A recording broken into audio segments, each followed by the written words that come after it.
Hello medicos, welcome to Everything for Pharmacy. In this lecture we are going to discuss about the tea leaves, that is one of the drug which is discussed in our unit second of the pharmacognosy and phytochemistry second of the B Pharm fifth semester. Okay, in this lecture we are going to discuss in detail about the biological sources and the composition, chemical constituent and the uses, analysis, testing, how we can study about detail in about the T leaves. Okay, so first हमें इस lecture में biological sources के बारे में study करनी है. पहले देखेंगे कि बायोलॉजिकल सोर्सेज क्या हैं टी लीव्स की. फर्स्टली हमें ये पता होना चाहिए कि हम क्यों लीव्स इन टी लीव्स की स्टडी कर रहे हैं, क्योंकि इनमें से जो मिलने वाले ड्रग्स हैं वो बहुत ही हमारे लिए इम्पोर्टेंट रोल प्ले करते हैं in the pharmacology. Pharmacological action इनका अच्छा होता है. जैसे कि अगर हम बात करें, टी से हमें कैफीन ऑब्टेन होता है. तो जो कैफीन होता है वो क्या करता है, वो हमारा एज ए CNS स्टिमुलेंट की तरह वर्क करता है, जो कि एक तरह से ड्रग की तरह भी हम यूज़ कर सकते हैं अगर हम एक रिक्वायर्ड डोज में उसे इनटेक करें. ओके, तो इस वजह से हम इसके स्टडी कर रहे हैं. जैसे कि फर्स्टली हम देखते हैं बायोलॉजिकल सोर्सेज. बायोलॉजिकल सोर्स क्या है? It contain the prepared leaves and leaf buds of the thea sinensis Kuntze belonging to the family Theaceae. इसमें जो हमारा टी लीव्स है ये क्या है, प्रिपेयर कैसे किए जाते हैं, मतलब ये ड्रग प्रिपेयर कैसे किया जाएगा, by taking the leaves of the T plant and the leaf birds. हम लीफ बर्ड्स लेंगे. जो इसका जीनस है वो है थिया, और जो स्पीसीज हो गई वो हमारी क्या हो गई, साइनेसिस.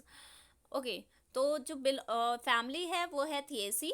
हमें इसका बायोलॉजिकल सोर्स में इस तरीके से ही मेंशन करना है कि हम कौन सा पार्ट यूज़ कर रहे हैं, किस जीनस और फैमिली से वो बिलोंग कर रहा है. ये सारी चीज़ें हमारे बायोलॉजिकल सोर्सेस में मेंशन होती हैं. ओके, नेक्स्ट हमारा जियोग्राफिकल सोर्स. जियोग्राफिकल सोर्स यानी कि ये टी लीव्स कहाँ कहाँ पे कल्टिवेट की जाती हैं, कहाँ कहाँ पे मोस्ट कॉमनली ये पाया जाता है. ओके, तो जियोग्राफिकल सोर्स में अगर हम बात करें, इंडिया में असम स्टेट के अंदर ये ज़्यादा इसका कल्टीवेशन किया जाता है. सेलोन हो गया, Japan and the Java. These are the geographical sources of the tea leaves. Okay, next है cultivation and collection. How we can cultivate and collect the tea leaves. So firstly it is evergreen shrubs, मतलब ये हमेशा green रहने वाला shrubs है, यानी कि हमेशा किसी भी टाइम पे हम इसे ग्रो करते हैं, एवर ग्रीन रहेगा. ओके, और जिसकी लंबाई होती है वो अप्रोक्स 4 मीटर होती है. Okay, by 2.5 metre at slow rate, बहुत ही स्लो रेट से इसकी ग्रोथ होती है. The plant prefers light. जो प्लांट है इसे लाइट की ज़रूरत होती है, सनलाइट प्रिफर करता है. सैंडी और मीडियम लोमी सॉइल की ज़रूरत होती है. रिक्वायर्ड वेल ड्रेन्ड सॉइल, ऐसा सॉइल जो कि वेल ड्रेन्ड हो. ओके, ड्राई हो थोड़ा सा, और थोड़ा मॉइस्ट भी होना चाहिए. The plant prefers acidic and neutral soil. जो प्लांट है ये टी लीव्स का प्लांट है, ये ज़्यादातर एसिडिक और न्यूट्रल सॉइल को क्या करता है, प्रिफर करता है.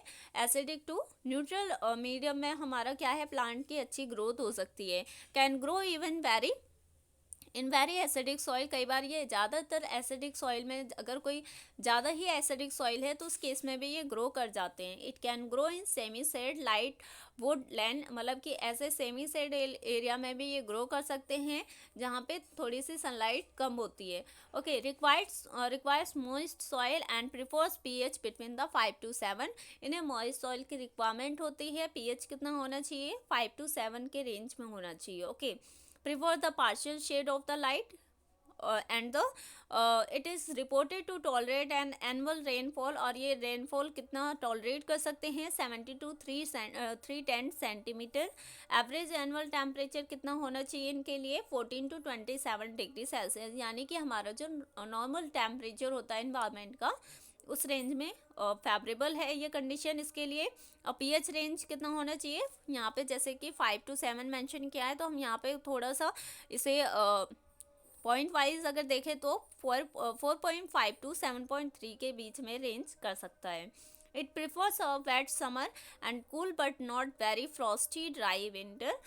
और इसमें एक मतलब थोड़ा वेटी समर की ज़रूरत होती है, कूल इन्वायरमेंट की ज़रूरत होती है ग्रो करने के लिए. सीड कैन बी सोन. अब इसके जो सीड्स हैं वो कब हम सोन कर सकते हैं, मतलब कि ग्रो करने के, न्यू प्लांट ग्रो करने के लिए कब हम इसे सॉइल में डालेंगे, the seed can be sown as soon as it is ripe in a greenhouse. जैसे ही ये इसके जो बीज होती हैं, सीड्स होती हैं, वो ग्रीन हाउस में राइप होती हैं, वैसे ही हम क्या करते हैं, इन्हें फिर से सो कर देते हैं। Stored seeds should be pre soaked for 24 hour in warm water. जो स्टोर किया जाता है सीड को, वो पहले क्या किया जाता है, गर्म पानी में 24 आवर के लिए सोक किया जाता है। And a hard covering around the micropyle should be filled down to leave a thin covering। और इस तरीके से जो माइक्रोपाइल एरिया होता है किसी भी सीड का, मतलब कि टी लीव्स के सीड का, वो क्या होता है, एक थिन लेयर से कवर हो जाता है। It is usually germinate in 1 to 3 months। और ज़्यादातर ये 1 से 3 महीने के बीच में क्या करता है, जर्मिनेट करना स्टार्ट कर देता है। Prick out the seedling. अब हमें क्या करना है, इसके सीडलिंग को प्रिक आउट करना है इनटू द इंडिविजुअल पोर्ट्स। हम क्या करते हैं, इकट्ठा हम उन्हें एक ग्रुप में हम बीज को सोन करते हैं। देन उसके बाद हमें वहाँ से उन्हें इंडिविजुअली पोर्ट में क्या करना होता है, सीडलिंग करनी होती है। When they are large enough to handle, जब वो थोड़े बड़े हो जाते हैं हैंडल करने लायक, and grow them on in light shade in the greenhouse for at least their first winter. और इसे फिर ग्रीन हाउस में शिफ्ट कर दिया जाता है फॉर द फर्स्ट विंटर तक। Okay, plant them out into their permanent positions. अब हमें क्या करना है, ग्रीन हाउस से निकालना है, फिर हम उन्हें उनके ओरिजिनल परमानेंट पोजीशन पे फिर से प्लांट करना है। When they are more than 15 centimetre tall. कब, जब ये 15 सेंटीमीटर टॉल हो जाते हैं। And give them some protection from the winter cold.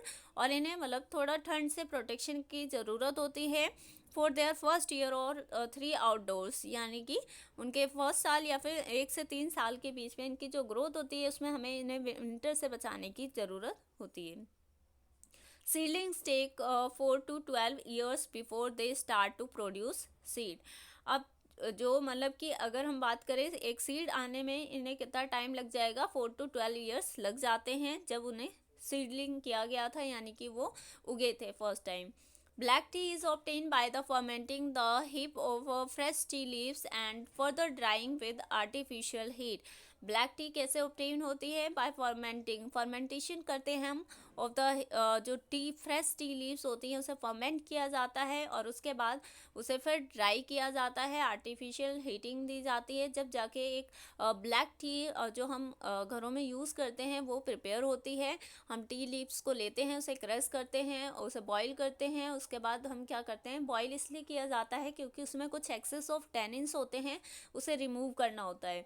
Access of tannins remove करने के बाद हम उसे क्या करते हैं, आर्टिफिशियल हीटिंग देते हैं। Green tea is obtain by the putting tea leaves in copper pan. अब अगर हमें ग्रीन टी प्रिपेयर करनी है तो उस केस में हम क्या करते हैं, कॉपर पैन्स में हम टी लीव्स को लेते हैं and then drying in artificial heat, और उसे आर्टिफिशियल हीटिंग देते हैं। Now what are the characteristics क्या होती हैं टी लीव्स की। Leaves are dark green in colour. इनकी जो टी लीव्स होती हैं डार्क इन कलर होती हैं।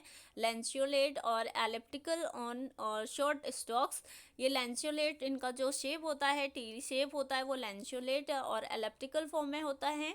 और इनका जो स्टेम पार्ट होता है टी का, वो क्या होता है, बहुत ही शॉर्ट होता है, ब्लंट एट द एपेक्स। और जो ये हमारी लीव्स की एपेक्स होती है वो कैसी होती है, ब्लंट होती है। बेस कैसा होता है, टेपरिंग होता है। Okay, margin shortly serrate. और जो मार्जिन्स होते हैं वो कैसे होते हैं, स्मूथ होते हैं। यंग लीव्स हेयरी, जो यंग लीव्स होती हैं इसकी, वो कैसी होती हैं, हेयर्स होते हैं इनके लीव्स के ऊपर, सरफेस के लीव्स के सरफेस पे छोटे छोटे हेयर्स होते हैं।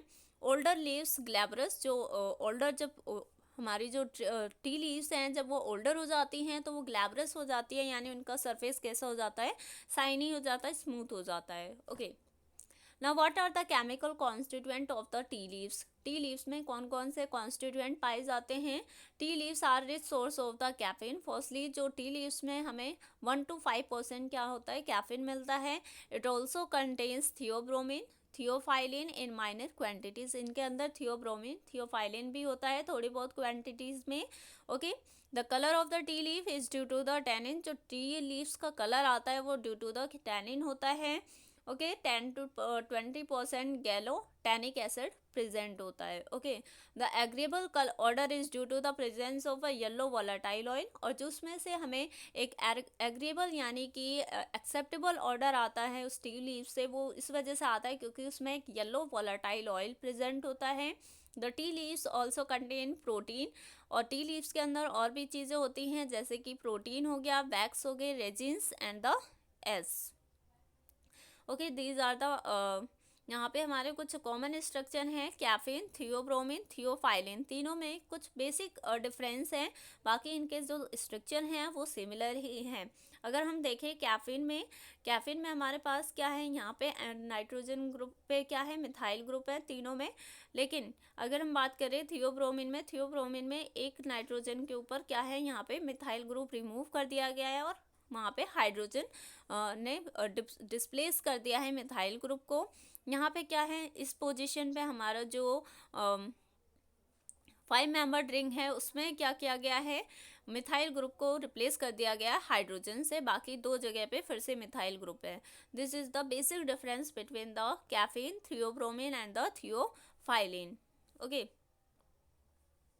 नेक्स्ट है हमारा केमिकल टेस्ट क्या करते हैं हम, caffeine and other purine alkaloid. Caffeine हमारा क्या है, एल्कोलॉइड है, और भी प्योरिन एल्कोलॉइड्स होते हैं जो कि क्या करते हैं, म्यूरोक्साइड कलर रिएक्शन देते हैं। म्यूरोक्साइड टेस्ट किया जाता है कैफीन के लिए।